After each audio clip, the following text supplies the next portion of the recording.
नमस्कार, आपण पाहता हिरकणी न्यूज. हिरकणी न्यूज प्रत्येक क्षण ताज्या घडामोडी आणि महत्त्वाच्या प्रत्येक बातमीसाठी नेहमी तत्पर. पिंपळवंडी येथे 32 वर्षीय महिलेचा रेबीजमुळे मृत्यू. जुन्नर तालुक्यातील पिंपळवंडी गावात एक हृदयद्रावक घटना घडली आहे. पाळीव कुत्रा चावल्याने रेबीजची लागण होऊन अर्चना सचिन काकडे वय 32 या महिलेचा मृत्यू झाला आहे. अर्चना काकडे यांना नोव्हेंबर 2025 महिन्यात त्यांचा पाळीव कुत्रा चावला होता. त्याच कुत्र्याने त्यांच्या सासऱ्याला देखील त्याच दिवशी अर्धा तासापूर्वी चावा घेतला होता. सदर कुत्र्याला 3 महिने अगोदर एका भटक्या कुत्र्याने चावले असल्याचे त्यांच्या घरच्यांनी सांगितलं होतं. तो कुत्रा भटका कुत्रा हा पिसाळलेला असू शकतो हे त्यांच्या लक्षात न आल्याने त्यांनी त्या घटनेकडे दुर्लक्ष केलं होतं. सदर कुत्र्याला 3 महिने अगोदर एका भटक्या कुत्र्याने चावले असल्याचे त्यांच्या घरच्यांनी सांगितले. तो भटका कुत्रा हा पिसाळलेला असू शकतो हे त्यांच्या लक्षात न आल्याने त्यांनी त्या घटनेकडे दुर्लक्ष केलं होतं.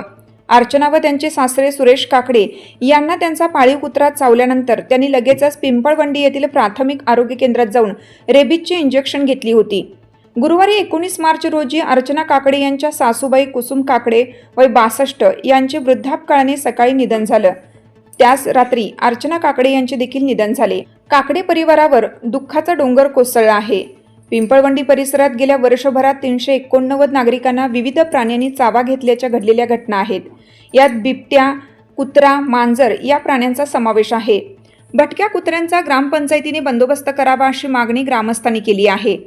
पिंपळवंडी प्राथमिक आरोग्य केंद्रातील आरोग्य अधिकारी डॉक्टर सत्यम जाधव यांनी सांगितलं की अर्चना काकडे व त्यांचे सासरे सुरेश काकडे यांना त्यांचा पाळीव कुत्रा चावल्यानंतर लगेचच ते प्राथमिक आरोग्य केंद्रात आले होते. त्यावेळी त्यांना अँटी रेबीज इंजेक्शन देण्यात आलं होतं. तसेच पुढील सर्व इंजेक्शन देखील त्यांनी घेतली होती.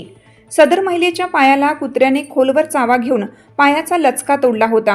त्यावेळी त्यांना अँटी रेबीज इम्युनोग्लोबिलिन इंजेक्शन देखील घ्यायला सांगितलं होतं. ते त्यांनी खाजगी रुग्णालयात घेतले होते. नागरिकांना आम्ही आवाहन करतो की कोणताही प्राणी चावल्यास त्याकडे दुर्लक्ष न करता त्वरित नजीकच्या सरकारी दवाखान्यात येऊन इंजेक्शन घेणं गरजेचं आहे. तसेच घरातील पाळीव प्राण्यांचे लसीकरण वेळोवेळी करणं गरजेचं आहे. आपल्या हिरकणी न्यूज चॅनलला लाईक करा, शेअर करा आणि सबस्क्राईब करायला विसरू नका आणि रहा अपडेट.